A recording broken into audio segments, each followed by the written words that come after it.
Sí, es que hay gente que tenía.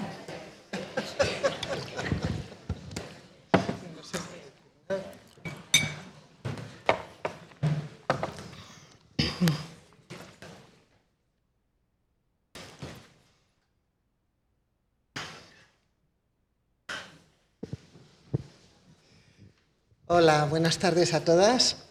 Bienvenidas a la última conferencia del ciclo, Ni ellas, musas, ni los genios, del quinto ciclo ya. Os presento a Laura Freixas, que va a impartir la conferencia Pablo Neruda y la mujer sin nombre, una crítica feminista al mito del genio y la musa. Laura Freixas, como sabéis, es escritora y presidenta de honor de la Asociación para la Igualdad de Género en la Cultura, Clásicas y Modernas. Sus últimos libros publicados son la novela Los otros son más felices, la colección de ensayos El silencio de las madres y otras reflexiones sobre las mujeres en la cultura y 2 volúmenes de sus diarios, Una vida subterránea y Todas llevan máscaras. En junio aparecerá su nuevo libro, una autobiografía con perspectiva de género, titulada A mí no me iba a pasar. Así que os dejo con la conferencia y luego yo me subo de nuevo aquí arriba a dirigir el debate.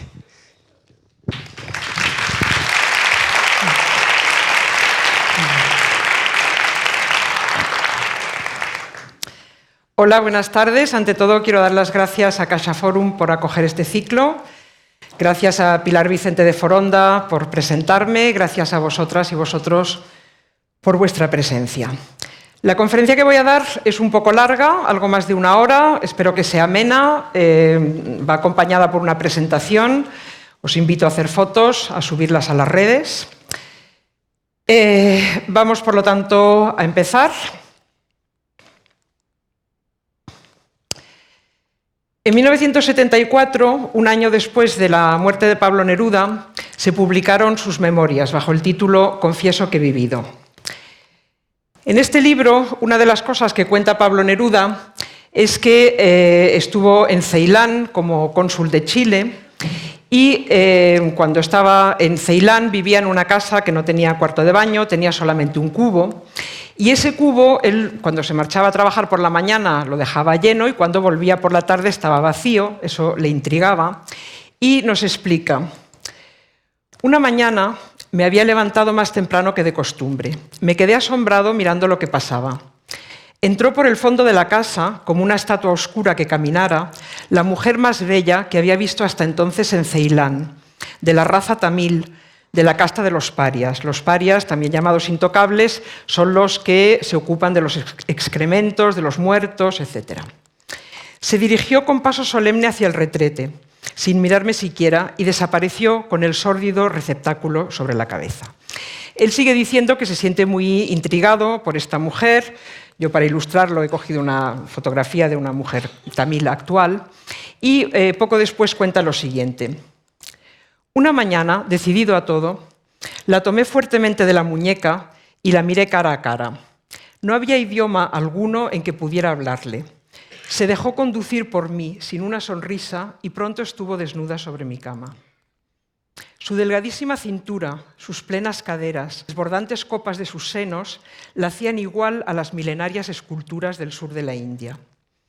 El encuentro fue el de un hombre con una estatua. Permaneció todo el tiempo con los ojos abiertos, impasible. Hacía bien en despreciarme. No se repitió la experiencia. Leemos esto y ¿qué? ¿Cuál es nuestra reacción? Durante casi 40 años, la reacción a este pasaje de las memorias de Neruda ha sido unánime. Ninguna. Nadie ha dicho nada hasta que en 2010 unos diputados chilenos hicieron la propuesta de bautizar el aeropuerto de Santiago de Chile con el nombre de Pablo Neruda. Y entonces se desató la polémica que sigue abierta, no ha cambiado de nombre el aeropuerto, pero se sigue hablando de ello. Yo voy a utilizar como hilo conductor de esta conferencia la frase que resume el argumento de quienes creen que no deberíamos reaccionar en modo alguno ante esto que hemos leído, que es el argumento de que no importa la persona sino la obra. Eso me va a llevar a hacer una serie de consideraciones sobre el arte, el lugar de las mujeres en él, etc. Y al final de la conferencia volveremos a Pablo Neruda. Bien, nos dicen que no importa la persona. Voy a hacer un pequeño experimento. ¿Conocéis estos personajes? Supongo que solamente quienes tenéis mi edad o más reconoceréis a San Sebastián y a Santa Lucía y podréis saber, por ejemplo, qué es lo que lleva Santa Lucía en una bandeja y por qué lo lleva, pero quienes seáis más jóvenes supongo que no. ¿Y estos personajes los conocéis? Evidentemente sí, cualquiera aquí reconoce a Einstein y a Dalí. Por lo tanto, parece que los personajes de los artistas o científicos, de lo que se suele llamar los genios, han tomado el lugar de referente socialmente compartido, de modelo, que antes tenían los santos. Y esta percepción nos la confirma el autor del principal manual de historia del arte del siglo XX, un manual con el que han estudiado generaciones enteras de estudiantes de Bellas Artes, Ernst Gombrich, manual en el que, por cierto, no figura ni una sola mujer como artista, y él escribe: no existe algo que se pueda llamar arte, hay solamente artistas. Por lo tanto, parece que la persona sí importa, que primero se define quién es artista y luego lo que haga esa persona es arte y no al revés. Vamos a entrar, por lo tanto, en el tema del genio. He decidido que no iba a hablar de la etimología, de la historia, de la filosofía que rodean este concepto, porque eso nos llevaría muy lejos y no tendría tiempo de hablarles de lo que me importa. Pero después de haberme leído este libro, que es muy extenso y tiene muchos artículos, se está formado por varios textos que abordan el tema del genio, el título es The History of an Idea, bajo distintas perspectivas, la principal conclusión a la que he llegado es que el concepto de genio no es científico. Por ejemplo, no se puede, aunque se ha intentado, calcular el porcentaje de genios que hay en una población determinada, como si se puede, en cambio, calcular el porcentaje de albinos o de niños que nacen con 6 dedos. ¿Y por qué no se puede? Porque no hay acuerdo sobre qué sea un genio. Es decir, mi conclusión es que el concepto de genio es puramente ideológico. En este libro, como digo, se aborda el genio desde todas las perspectivas posibles e imaginables, el genio científico, el genio matemático, el genio desde un punto de vista psicoanalítico, el genio en Kant, el genio según Goethe, etcétera, etcétera. Pero hay una pregunta que no se hace en ningún momento. Afortunadamente, hay otro libro que salió después, el de Christine Battlesby, que se llama Gender and Genius, consagrado íntegramente a responder o intentarlo la pregunta que el libro anterior no se hace, que es ¿por qué todos los genios aludidos en este libro son hombres? Esta pregunta tiene varias respuestas. La primera y más obvia es una respuesta de tipo sociológico, que es la que da Virginia Woolf en su maravilloso ensayo de 1929, Una habitación propia, cuando dice que para contestar esta pregunta, bueno, tal como ella la plantea, ¿no?, para saber por qué de la maravillosa literatura isabelina hay tan poca parte escrita por mujeres, ella dice, para contestar esta pregunta tenemos que saber a qué edad se casaban las mujeres, cuántos hijos tenían, a qué edad morían, qué parte de sus vidas pasaban embarazadas y criando, si tenían instrucción, si tenían una habitación propia, si tenían ingresos. Y esta tesis la ilustra imaginando qué habría pasado si Shakespeare hubiera tenido una hermana gemela con tanto talento como él. Y va desgranando la historia de esta imaginaria Judith Shakespeare. Shakespeare fue al colegio, allí aprendió latín, leyó las vidas de Plutarco que inspirarían tantas de sus obras. Ella, la hermana, no habría ido al colegio, se habría quedado en casa cosiendo, sus padres le habrían insistido en que se casara cuanto antes. Shakespeare fue a Londres en busca de fortuna, se hizo actor, tuvo su propia compañía, finalmente escribió sus propios textos, sus obras de teatro. Judith Shakespeare se había querido ir a Londres, pero sus padres no la habrían dejado, se habría tenido que fugar. Al llegar a Londres habría descubierto que no podía hacer nada porque todos los papeles los desempeñaban hombres, es decir, no había actrices, solamente había actores.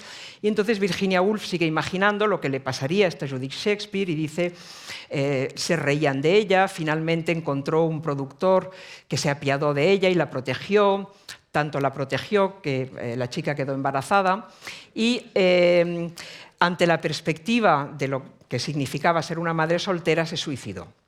No voy a insistir en esta respuesta sociológica porque es muy obvia y porque además no concierne solamente a las artes, sino a cualquier profesión. Me interesa más otro tipo de respuesta que es ideológica. En 1907, una señorita canaria soñaba con ser escritora, necesitaba consejo y se le ocurrió escribir una carta pidiendo consejo, nada menos que a Unamuno, la pobre. Y Unamuno, como nos cuenta en un artículo, la disuadió explicándole que a las mujeres está encomendada la perpetuación del linaje humano, su continuación natural, y al hombre la civilización. Unamuno no nos dice quién ha encomendado esto a cada sexo, supongo que debía pensar que Dios, pero me parece significativo que no se moleste en argumentarlo más, en buscar una cita bíblica, porque le debía parecer de sentido común. Es decir, era una idea profundamente enraizada, una idea que corresponde al pensamiento patriarcal, que es un pensamiento que funciona por dicotomías, mujer igual naturaleza, hombre igual cultura, mujer igual emoción, hombre igual razón, mujer igual pasiva, hombre activo. De estas dicotomías creo que es importante entender que no son reales, digamos, es decir, son arbitrarias, son puramente ideológicas, pero producen efectos reales al modo de profecías que se autocumplen. Y una de estas dicotomías es la que atribuye a los hombres en exclusiva la creación de obras del espíritu, artísticas, científicas, etc., y que en cambio considera que la única forma legítima de creación para las mujeres es la procreación. De hecho, luego voy a matizar esta idea, pero quedémonos aquí. Y es una idea que ha sido expresada por muchos autores a lo largo del tiempo. Solo he traído 3 citas, la de Unamuno. La de Valera, cuando Emilia Pardo Bazán intentó ingresar en la Real Academia, donde no había ingresado ninguna mujer, una de las reacciones que esto provocó fue que Valera, novelista y académico, escribió un panfleto que publicó anónimamente porque era amigo de doña Emilia y le gustaban mucho los tés que ella daba en su casa, no quería quedar mal con ella, titulado Las mujeres y la academia, donde, entre otras cosas, dice esto: querer convertir a la mujer sabia en académica equivale a jubilarla de mujer. Es decir, hay una incompatibilidad esencial, por lo que parece, entre ser mujer y ser sabia, ser académica o ser artista. Y una versión muy clara y más reciente de la misma idea es la que expresa Anthony Burgess en 1986 cuando escribe: la creatividad artística es lo que en los hombres sustituye a la creatividad biológica. Esta idea de que el sujeto creador es masculino es una idea que ya se expresa en la mitología grecorromana con el mito de Pigmalión, desarrollado por Ovidio en las Metamorfosis, creo, que nos cuenta que Pigmalión es un escultor que hace una escultura de mujer tan bella que se enamora de esa escultura. Eso abre, por cierto, un campo de investigación muy interesante que me gustaría explorar algún día, y es que creo que en la cultura patriarcal no ve a las mujeres reales, sino que ve a fantasías masculinas de lo que es una mujer, pues por ejemplo, joven, bella, sexy, complaciente, etc. Y luego hay mujeres reales que pasajeramente pueden encarnar esa fantasía. Pero en todo caso, esa es la fantasía encarnada por este mito, el mito de Pigmalión, es decir, que es una visión de la creación en la cual la mujer no existe como sujeto creador, el sujeto creador es el varón y la mujer es un objeto creado por ese creador. Y la iconografía posterior del tema tan repetido del pintor y la modelo abunda en esta idea. Esta idea tan aparentemente clara, sencilla y convincente de que los creadores son hombres y las mujeres solo tienen hijos, pero no crean, se encuentra, sin embargo, con una dificultad, y es que existen mujeres creadoras. Y eso plantea un enigma que se manifiesta sobre todo en la reacción que suscitan las escritoras en el siglo XIX, que es un siglo donde los papeles de cada sexo están más marcados que en otros momentos. Y lo vemos en un pasaje famoso de las memorias de José Zorrilla, el autor del Don Juan, cuando describe a la poeta Gertrudis Gómez de Avellaneda. Y os voy a leer el fragmento en el que he marcado en distintos colores las referencias a lo masculino y a lo femenino para que veáis cómo la mujer creadora, como digo, suscita esa especie de contradicción que provoca pues, una cierta angustia y que hay que resolver de alguna manera. Escribe Zorrilla: su voz era dulce, suave y femenil, sus movimientos lánguidos y mesurados, pero los pensamientos varoniles de los vigorosos versos con que reveló su ingenio revelaban algo viril y fuerte en el espíritu encerrado dentro de aquella encarnación, dentro de aquella voluptuosa encarnación mujeril. Nada había de áspero, de anguloso, de masculino, en fin, en aquel cuerpo de mujer y de mujer atractiva. Ni coloración subida en la piel, ni espesura excesiva en las cejas, ni bozo que sombreara su fresca boca. Escribía poemas y, sin embargo, no tenía bigote. Era una mujer, pero por un error de la naturaleza. Bien, como suele pasar, lo que es una cuestión social, colectiva, ideológica, es vivida por las personas individuales, por las mujeres, por las interesadas. Eso lo explica muy bien en otro contexto Susan Faludi en su libro Reacción. Es vivida en términos no sociales, sino individuales, y no ideológicos, sino emocionales, psicológicos. Es decir, es vivido como un problema personal por las mujeres. Sin duda esto ha sido uno de los muchos frenos a la creación por parte de las mujeres, el sentir que si eran creativas eran menos mujeres y por lo tanto tenían unas dudas muy angustiosas respecto a su identidad y en todo caso esto tenía un efecto en sus relaciones con los demás. ¿Qué efecto? Voy a dejar que nos lo cuente Anaïs Nin, que es muy lúcida, en sus diarios. Ella escribe: yo intenté ahogar mi creación porque mi concepto de devoción y de los papeles que tenía que desempeñar chocaban con mi yo creativo. Crear parecía una afirmación tal de la parte más fuerte de mí que ya no conseguiría ser capaz de dar a todos los que amo el sentimiento de que ellos son más fuertes y me amarían menos.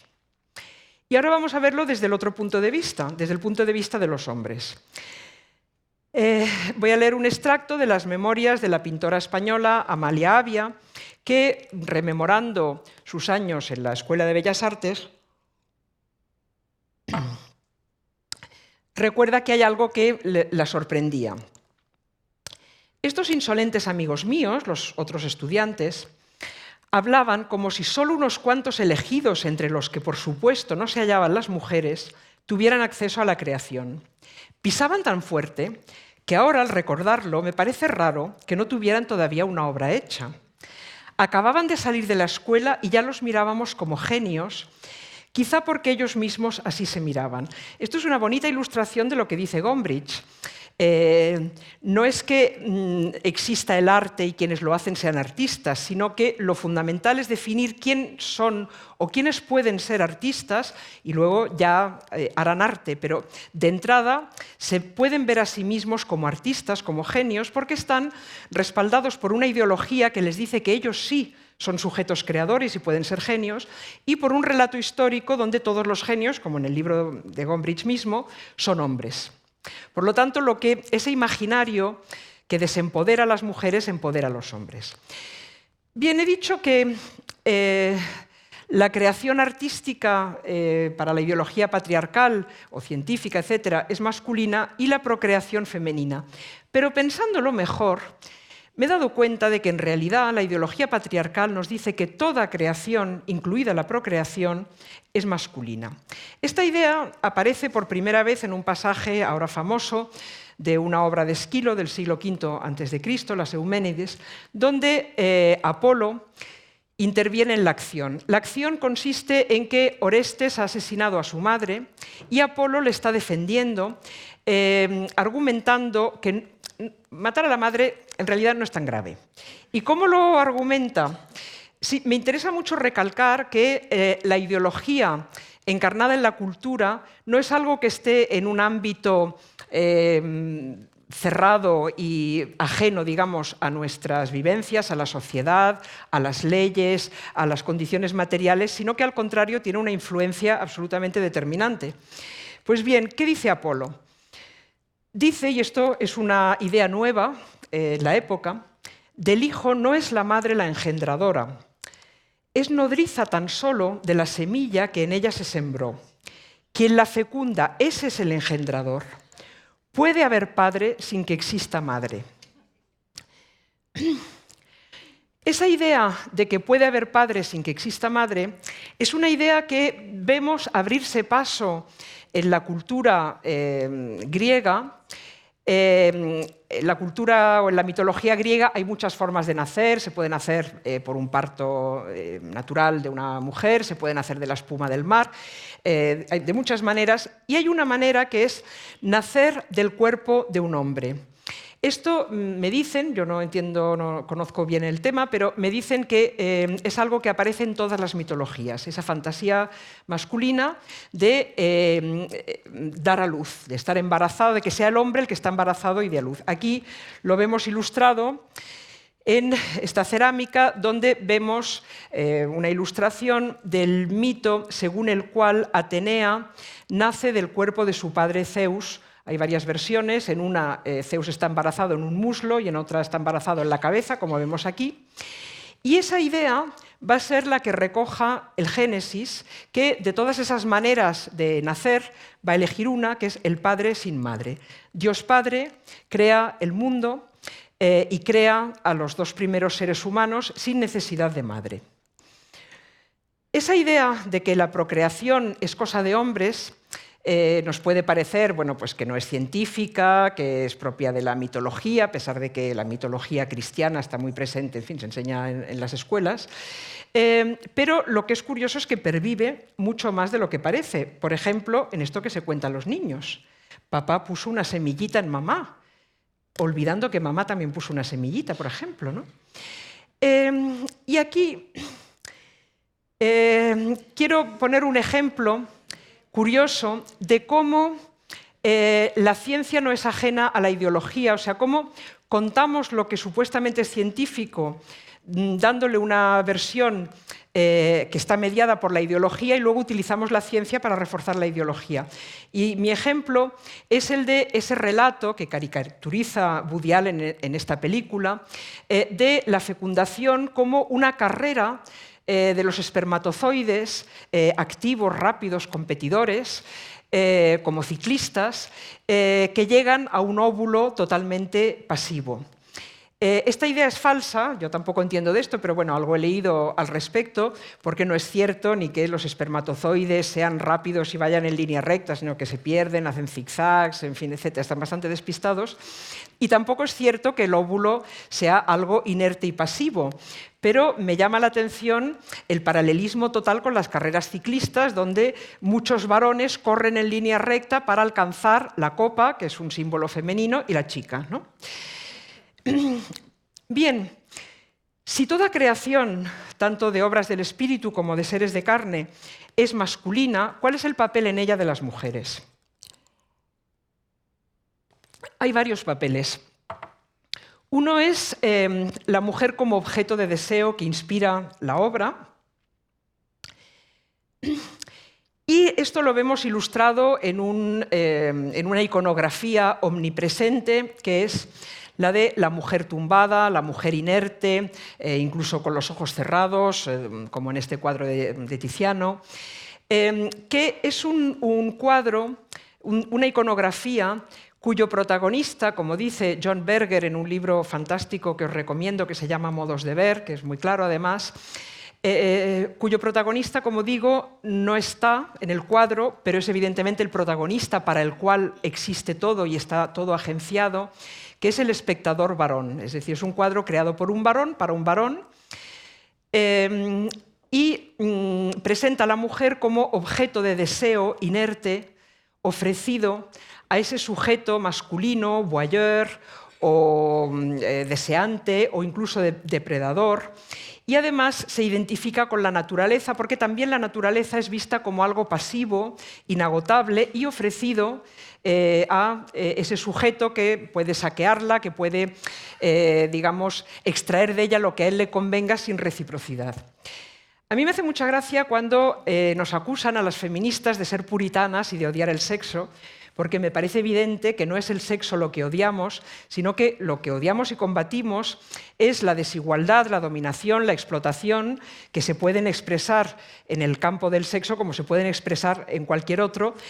Siempre tengo la sensación de que quienes nos achacan esto son incapaces de concebir una sexualidad que no sea la del hombre sujeto activo, incluso violento y depredador, y la mujer ofrecida pasivamente a sus deseos. Sin embargo, este tipo de concepción de la sexualidad plasmada en la cultura occidental a través de la pornografía, por ejemplo, pero también a través de iconografías como esta, no es universal. Hay otras culturas cuya representación de la sexualidad es mucho más igualitaria y recíproca, como vemos en esta cerámica precolombina.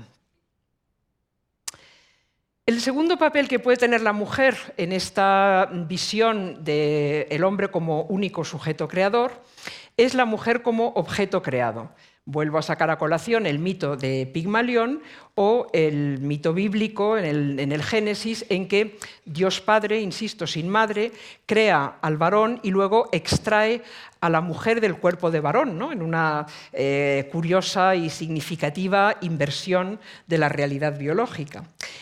Quizá podéis pensar que quienes representan cosas como el pintor varón y el modelo o la estatua mujer simplemente están reflejando una realidad.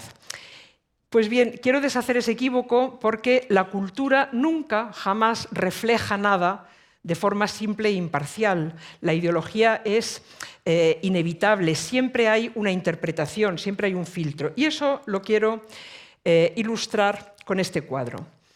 En el siglo XVIII, pintores y escultores y pintoras y escultoras crearon en Londres una academia de bellas artes. Había más hombres que mujeres, pero también había mujeres entre los artistas. Y encargaron un retrato colectivo a este tal Johannes Zoffany, y él hizo este retrato colectivo. Pues bien, ¿dónde están las mujeres aquí? Es muy interesante, no sé si la idea fue de Zoffany o de los académicos, me da igual porque son estas ideas que están en el aire, que forman parte de la cultura. Parece que aquí no están, y sin embargo sí que están aquí. Son Angélica Kauffmann y la otra no sé cómo se llama. Es decir, que están presentes, pero la ideología patriarcal dominante nos dice que solo pueden estar presentes como objeto creado por los creadores que son ellos. Otro papel que tiene la mujer, que le atribuye la cultura patriarcal, en este relato en que el sujeto creador siempre es varón, es el papel de instrumento, accesorio, vehículo de la creación. Evidentemente, la manifestación más clara de este papel atribuido a las mujeres es el personaje de la Virgen María, un personaje que en los evangelios apenas habla, creo que solo dice 6 frases, y cuya frase estelar, la que la define, es «hágase en mí según tu palabra» o «hágase en mí según tu voluntad». Esa es una frase muy interesante, incluso gramaticalmente, porque no tiene sujeto. No hay un yo que diga, bueno, yo he decidido hacer lo que tú digas. No, yo no existe. Yo es solo el lugar en que se realiza la voluntad creativa del único que tiene voluntad y del único que tiene creación y del único que tiene proyecto, que es el Padre. Y esto me permite hacer una pequeña digresión sobre algo que para mí es un enigma. Me dicen que hay gente, mucha gente, yo no conozco a nadie, pero parece que la hay, que se cree que hay mujeres, y no una ni dos, sino miles, suficientes como para justificar pues, toda una organización, una legislación ad hoc, etcétera, que están dispuestas, y más que dispuestas, deseosas, de quedarse embarazadas no por el método tradicional, que bueno, tiene bastante gracia, sino por un acto médico que requiere además un tratamiento hormonal muy intenso. Pasar un embarazo con sus correspondientes náuseas, estrías, limitaciones, imposibilidad de medicarse, peligro de diabetes del embarazo, etc. Pasar por un parto con el dolor, las secuelas, los riesgos incluso para la vida, probablemente la cesárea, la cicatriz, etc., para hacerle un regalo a unos desconocidos. A mí me resulta, como digo, bastante llamativo que haya quien pueda creerse esto. ¿Cómo se explica? Es gente que es normal, que, no sé, que por ejemplo sabe que los reyes son los padres. ¿Cómo se lo pueden creer? Pues porque este relato de la mujer como un ser que existe para otros y que está dispuesta y encantada y feliz de poner su cuerpo, su vida, sus energías y todo al servicio de un proyecto de otros, es tan insistente y tan omnipresente y tan subliminal que nos ha convencido o ha convencido a mucha gente. Por supuesto, estas mujeres no lo hacen por altruismo, se las paga. Es decir, estamos ante una operación en la cual una mujer entrega algo, un bebé, a un hombre o una pareja que le da dinero a cambio, yo no esto, pero la cuestión es que ante la evidencia de que existe el pago, la respuesta que se nos da es que es una compensación por las molestias. Esto tiene unos efectos materiales muy claros, y es que estas mujeres supuestamente altruistas nunca van a poder pedir que se las pague más, porque supuestamente lo hacen por altruismo, no van a poder organizarse en sindicatos, etc. Pero además se puede hacer este discurso de la compensación por las molestias, que es extraordinario, porque tenemos toda esta ideología que nos dice que puede haber padres sin que exista madre, que la madre no tiene ningún papel y que el acto de creación más radical y asombroso de que somos capaces, que es crear un ser humano, son molestias, como si fuera un dolor de muelas. Y vamos llegando así al personaje que me interesa, que es el personaje de la musa. ¿Qué es la musa? Realmente la musa es muchas cosas, tiene un papel, digamos, inespecífico, pero necesario en la creación, y lo vemos aquí en este cuadro de Courbet, que se llama El taller del artista. Es una alegoría de la creación artística y que analiza muy bien Linda Nochlin en uno de sus libros, desgraciadamente no están traducidos. Aunque de Linda Nochlin podéis encontrar en la web su famoso artículo ¿Por qué no ha habido grandes artistas mujeres? Y lo que vemos aquí es un artista evidentemente varón, este señor con barba, un niño. ¿Cuál es el papel del niño? El papel del niño es ilustrar, encarnar uno de los fundamentos del patriarcado, que es la transmisión entre padres e hijos simbólicos, mientras que no existe, o sea, la cultura no refleja una transmisión entre madres e hijas simbólicas. Es decir, este niño es su sucesor, el futuro artista. ¿Y cuál es el papel de la mujer? No se sabe muy bien, pero está ahí, y está ahí desnuda, es decir, que así como en ellos lo que cuenta es la mente, la creatividad, el talento, en ella lo que importa es el cuerpo. Para saber un poco mejor qué es una musa, vamos a volver a nuestro querido don Juan Valera, el que se oponía al ingreso de doña Emilia Pardo Bazán y de mujeres en general en la academia. Él, como sabemos, es académico, aquí aparece con todas sus medallas, y él dice que, o sea, él va argumentando por qué no hay que permitir que las mujeres entren en la academia, y uno de sus argumentos es que las mujeres tienen destinos más grandes e importantes que cumplir. ¿Y cuáles son esos destinos? Bueno, él nos los dice. Ser nodriza para el niño, instrumento de deleite para el mozo y paciente enfermera para la cansada y sucia senectud. Se le agradece la sinceridad. Y prosigue. Quizá no faltará quien exclame con enojo, porque la gente es muy mal pensada, ¿con qué esos grandes e importantes destinos que a la mujer concedes se reducen a dedicarla a tu servicio y regalo doméstico? ¡Ah! ¿Cuánto yerra la mujer? No sé por qué piensa que será una mujer, que así discurre. ¿Cómo no ve la poesía y la noble elevación de su papel en el hogar? Y esta va a ser la función de la musa. darle un barniz de poesía y de noble elevación a lo que es el papel que él nos ha descrito por otra parte, ¿no? Instrumento de deleite, enfermera, nodriza.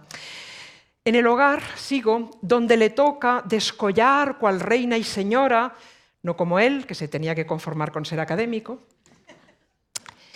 Yo he leído, para saber en qué consiste realmente la vida de las musas, bastantes testimonios de las llamadas musas. Debo decir que se dividen claramente en dos grupos. Están los testimonios de esas mujeres mientras duraba su pareja.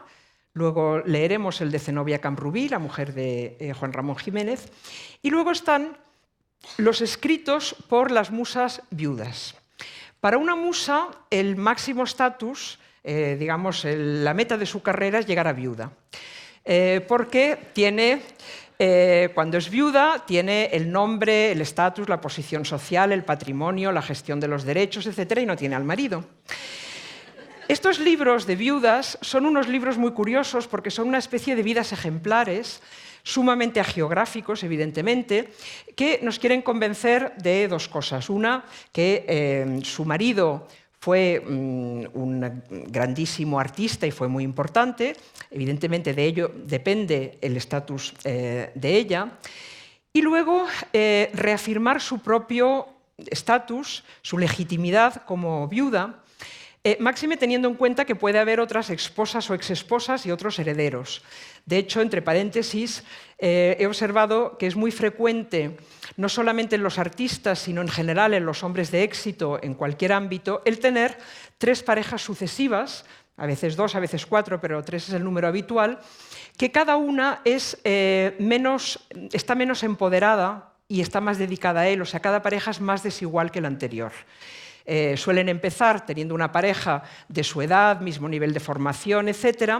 Y luego, a medida que ellos van pudiendo hacer carrera en ese mundo patriarcal que tanto les favorece, pero que exige que puedan dedicarse plenamente a su carrera o su profesión, su creación, y que por lo tanto tengan a alguien que se ocupe de toda la intendencia, etc., van rompiendo con esa primera pareja y teniendo otra bueno, pues más acomodaticia, digamos. Pues bien, estos libros, como digo, siempre incluyen el nombre del genio en cuestión, digo genio siempre entre comillas, pero para abreviar, en la portada, lo mencionan en todas las páginas, siempre explican que la pareja ha sido felicísima, que ella, la mujer, ha sido muy feliz de subordinarse a él y de consagrar su vida a él, porque esto es lo que la ideología patriarcal les exige para legitimar, creo yo, su posición. Pero si lo leemos entre líneas siempre descubrimos cosas interesantes. Por ejemplo, Mar Corominas, no tengo su fecha de nacimiento y creo que todavía vive, fue la última de las esposas de Joan Pons, el pintor catalán, y en este libro escribe: vivía volcada en él y en su obra, y fue una elección libre. Bueno, esto lo dicen todas las musas, pero como digo, es interesante leer los libros porque siempre encontramos escenas como, por ejemplo, esta. Ella lo cuenta como un incidente muy gracioso. Dice, al principio, es importante que sea al principio, porque al principio él estaba marcando las reglas del juego. Al principio, en una de las discusiones de motivo olvidado, Joan, en un golpe de enfado, salió de casa y ante la sospecha de que pudiera irme, porque era capaz, cerró la puerta con llave y se fue a jugar al ajedrez.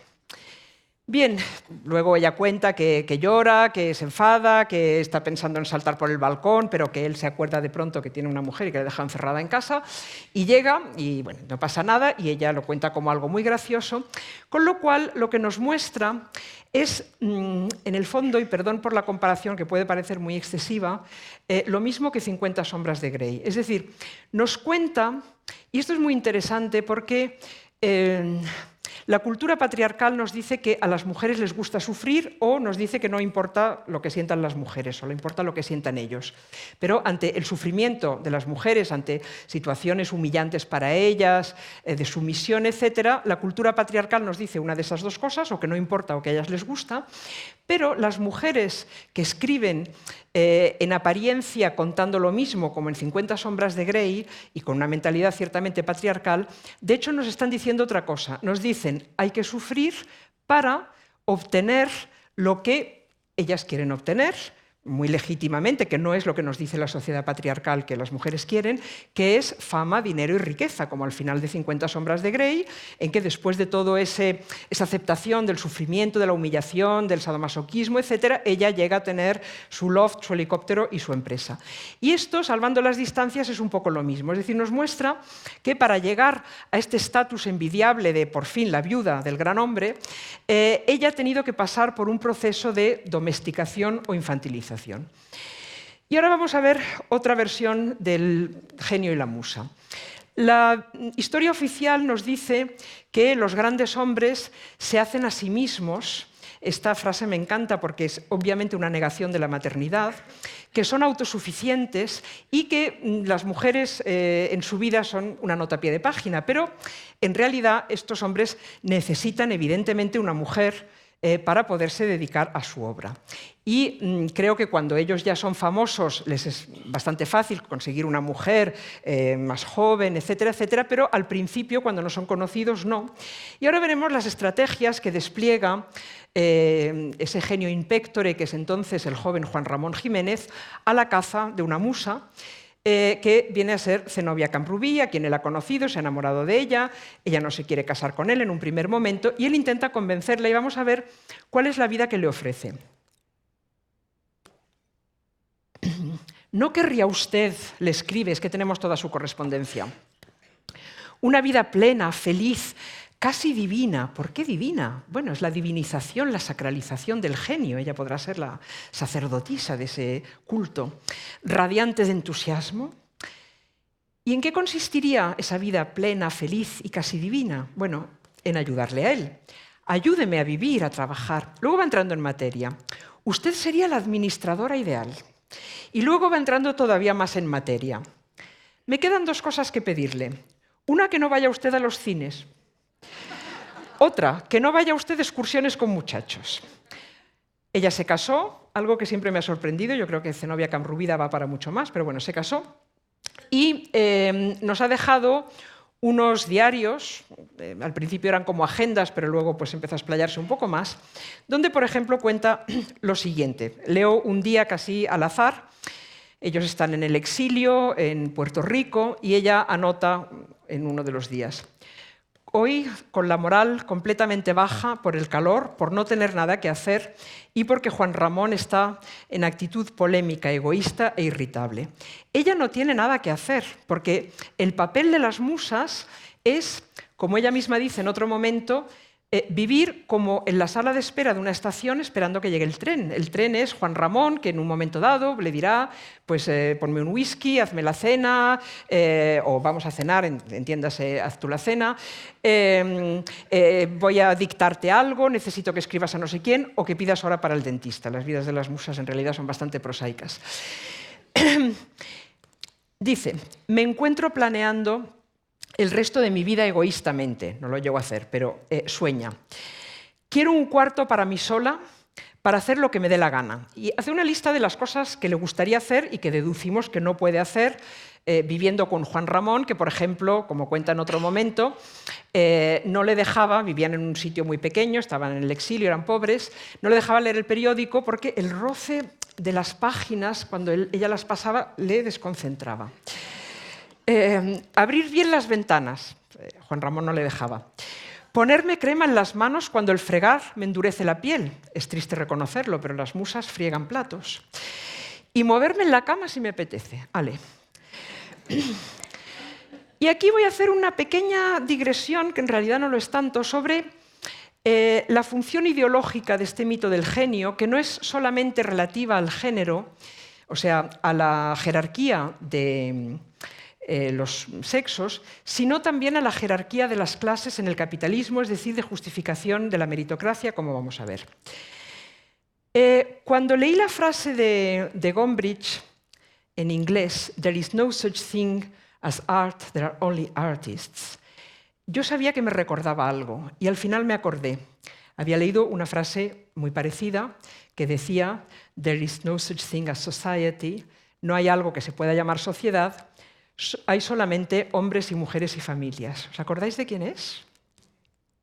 Margaret Thatcher. Y a este respecto, me llamó mucho la atención hace unos meses un artículo en La Tercera de ABC. La Tercera de ABC es una página muy conocida, con mucha solera, de mucho prestigio, es la número 3 del periódico. Con el título ya me imaginé de qué iba y acerté. Es un artículo que se dedica a rebatir lo siguiente. Dice, hace poco, en la revista de educación de Comisiones Obreras se publicaba un decálogo para una escuela feminista. Sorprende bastante que alguien que escribe nada menos que en La Tercera de ABC se rebaje a rebatir lo que dos desconocidas han escrito en el boletín de la Federación de no sé qué de un sindicato.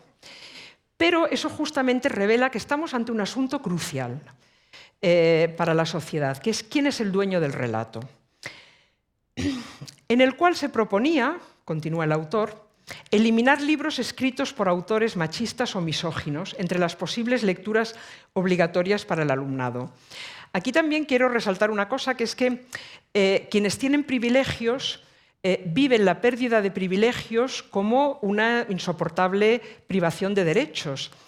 Podemos pensar que todo el mundo tiene derecho a expresarse y a publicar, pero que tus libros figuren entre las lecturas obligatorias para el alumnado no es un derecho, es como un mérito, no privar, es decir, criticar esas lecturas obligatorias y proponer unas lecturas obligatorias alternativas, no sé en qué sentido podría verse como una privación de derechos, pero la cuestión es que él así lo ve.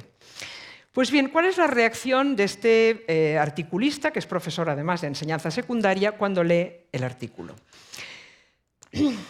Al día siguiente de conocer el flatulento decálogo censor, les leí a mis alumnos las primeras páginas de A la triste y un fragmento de Corazón tan blanco, dos obras de los académicos de la RAE proscritos. Fliparon.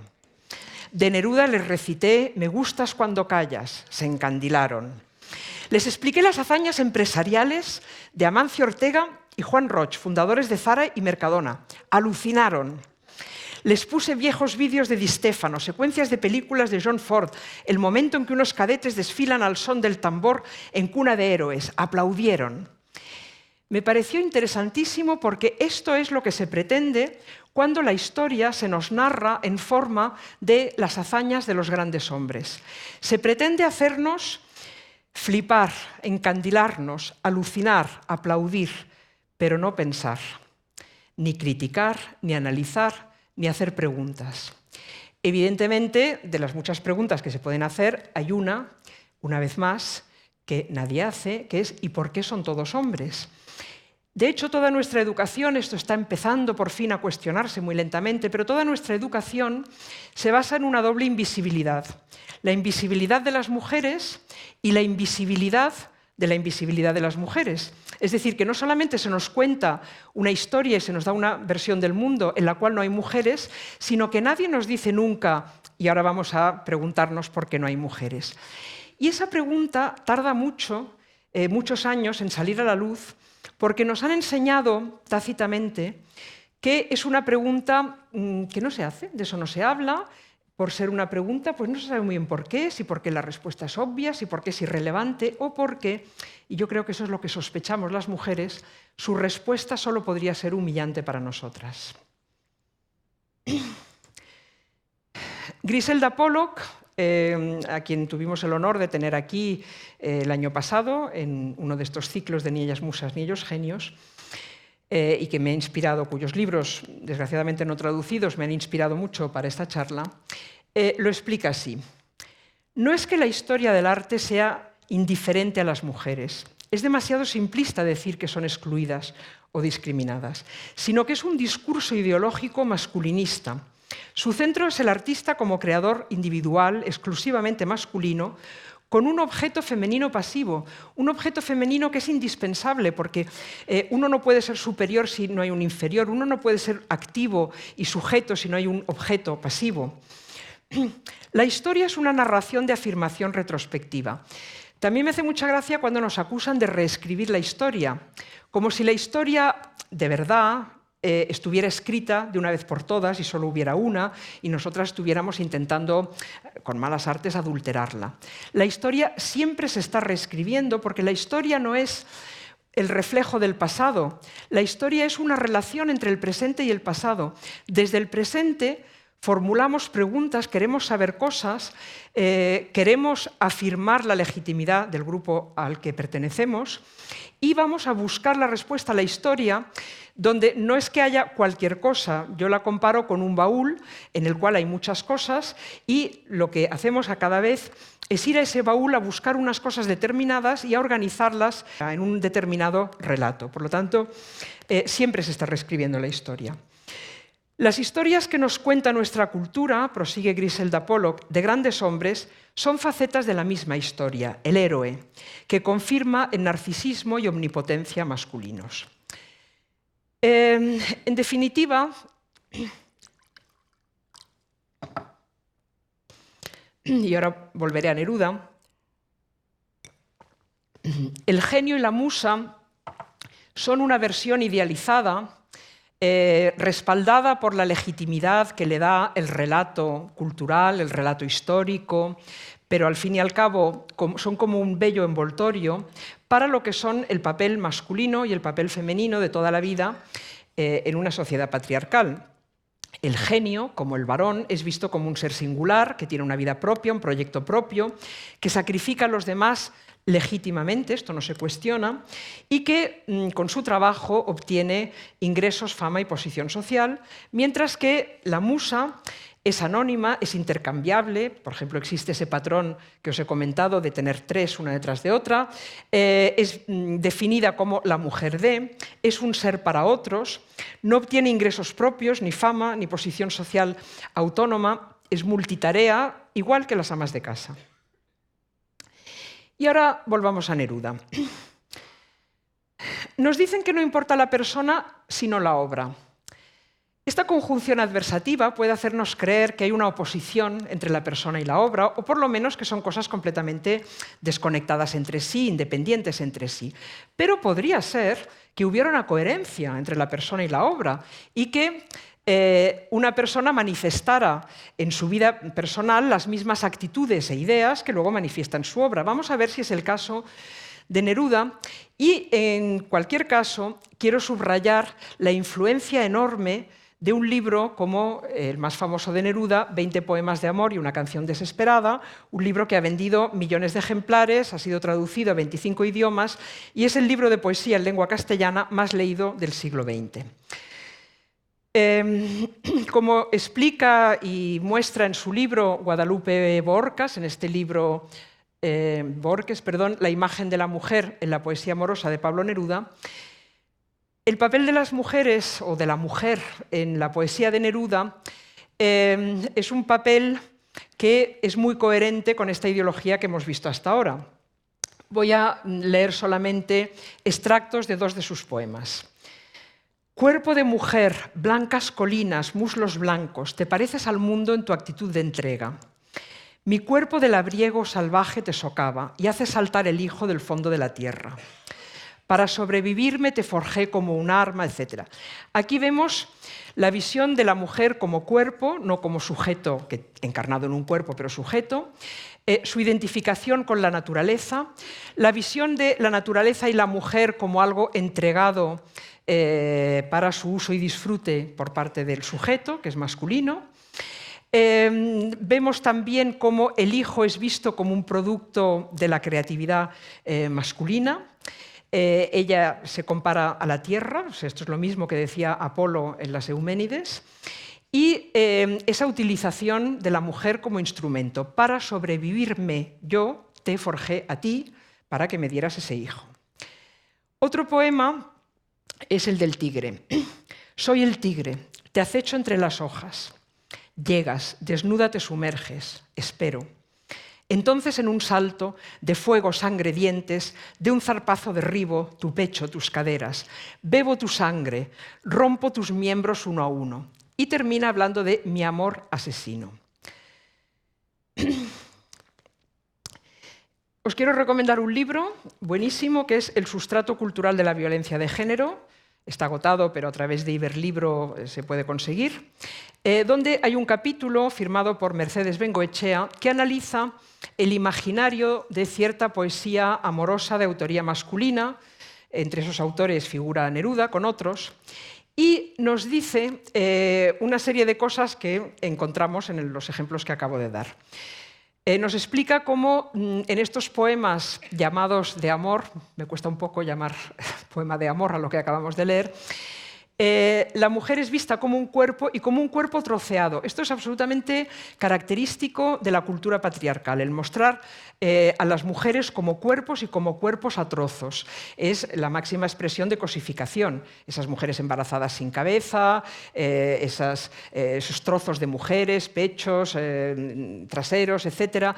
Hay toda una web que se llama Headless Women of Hollywood, que recoge carteles de películas en los que aparece un hombre con cara o más y una mujer sin cabeza. O sea, es una iconografía absolutamente habitual, lo cual también me sirve para subrayar que hay una continuidad entre la alta cultura y la baja cultura. O sea, todo esto que nos dicen de que bueno, la literatura con mayúsculas es otra cosa, que es tan ambigua, no sé, yo debo ser un poco limitada, pero en el poema este que acabamos de leer del tigre no veo mucha ambigüedad.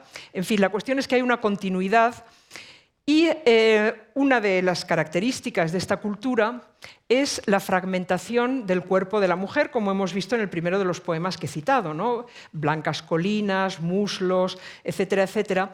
Aunque, como observa Mercedes Bengoechea, la verdad es que yo misma no me había dado cuenta, en todos esos, entre las partes en que se trocea ese cuerpo de mujer, falta una. ¿Cuál? El clítoris.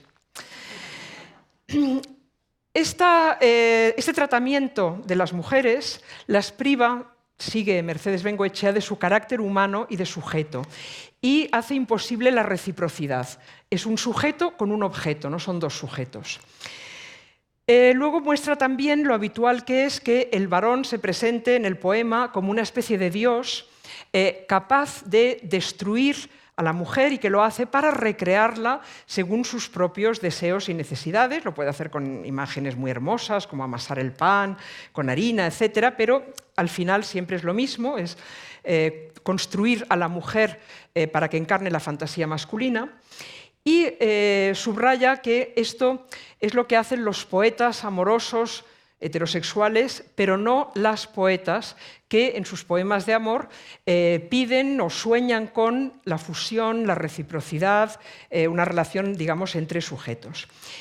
Por último, Mercedes Bengoechea contesta la objeción de que todo esto es un juego y dice: el problema es que cuando toda una cultura juega lo mismo, deja de ser un simple juego. Actúa subliminalmente en la configuración del inconsciente colectivo. No puedo estar más de acuerdo. Y ahora vamos con las mujeres en la vida de Neruda, concretamente dos, su última esposa Matilde Urrutia, y luego volveremos a hablar de esta mujer sin nombre.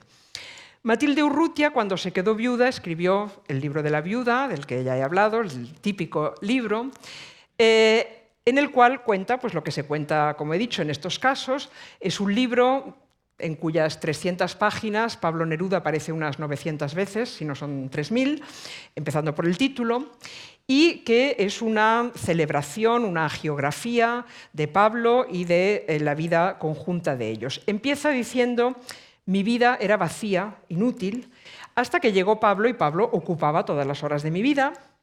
Cuánto nos reíamos, qué hermosa es la vida, esto lo repite mucho. Yo todo se lo celebraba. Esto siempre me recuerda a esa frase famosa de Virginia Woolf, cuando dice que las mujeres son como espejos que tienen el delicioso poder de reflejar al hombre a un tamaño que es el doble del natural. Y, cómo no, explica la anécdota, el episodio, de hecho son bastantes, pero bueno, entre saco uno, que esto lo encuentro en todos los libros de musas, que revela, pone al descubierto cómo era esta relación, cuando dice que en la casa donde vivían había una habitación, no sé si era el escritorio de Pablo, donde Pablo, que era muy coleccionista, tenía una colección de figuras de animales. Y dice: Pablo, lleno de picardía y humor, es muy divertido, cuando describía esta pieza decía: aquí tengo todos mis animalitos tan queridos, y miraba un retrato mío. Yo estaba feliz de estar entre sus animalitos más queridos. Pablo Neruda tiene a su vez, como sabemos, unas memorias que también tienen 300 o 400 páginas y donde Matilde aparece 3 veces, les he contado. En una dice «somos felices», en otra dice que Matilde canta. ¿Y qué canta? Matilde canta con voz poderosa mis canciones. Y en otra dice que Matilde dactilografía. ¿Y qué dactilografía? ¡Oh, sorpresa! Mis poemas. Por cierto, sabemos, lo sabía todo el mundo que les conocía, y además aparecieron unas cartas no hace mucho que, en fin, que lo demuestran, que en los últimos años de la vida de la pareja sucedió lo siguiente. Matilde tenía una sobrina llamada Alicia, que era madre soltera y que en un momento dado se quedó sin lugar donde vivir. Y entonces Pablo y Matilde la acogieron en su casa. Allí creo que Alicia les servía de alguna manera, no sé si cosía, no me acuerdo qué. Y al cabo de 8 años de esta situación, Matilde descubrió... ¿Qué pudo descubrir? ¿Qué pudo descubrir? Pues bien, eso descubrió. ¡Qué curioso! En su libro titulado Mi vida con Pablo Neruda no dice nada de esto. ¿Por qué será? Pues no sé, quizá porque esa sociedad patriarcal que da a algunas mujeres un estatuto privilegiado les exige a cambio todos los gritos de rigor, de que son felices, de que lo han hecho, que han estado encantadas de su sumisión y no decir ni una palabra de lo que podría deslucir la imagen del gran poeta y de la relación tan supuestamente feliz que han tenido. Y ahora volvemos a lo que fue nuestro punto de partida.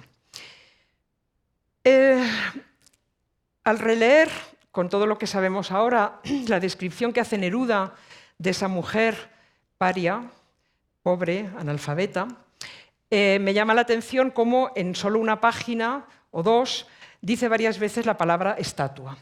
Entró por el fondo de la casa como una estatua oscura que caminara, la mujer más bella, etc. Igual a las milenarias esculturas del sur de la India. El encuentro fue el de un hombre con una estatua. Es decir, que una vez más vemos cómo en la cultura patriarcal no se nos ve a las mujeres. Se ve una fantasía masculina, masturbatoria en este caso, una estatua creada como fue creada en el mito de Pigmalión, la estatua de Galatea, con la que el hombre puede satisfacer sus propias fantasías en una relación que no es tal relación, que es puro solipsismo.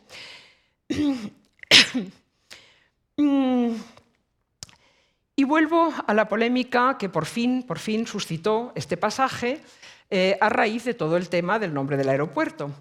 Hubo muchos que se indignaron de que se pretendiera criticar a Neruda. Leo, por ejemplo, un pasaje de un escritor chileno actual que dice: «He leído completo, confieso que he vivido, pero nunca había notado eso que están reflotando ahora de Neruda como violador, con lo tranquilo que estaba él sin tener que notar estas cosas.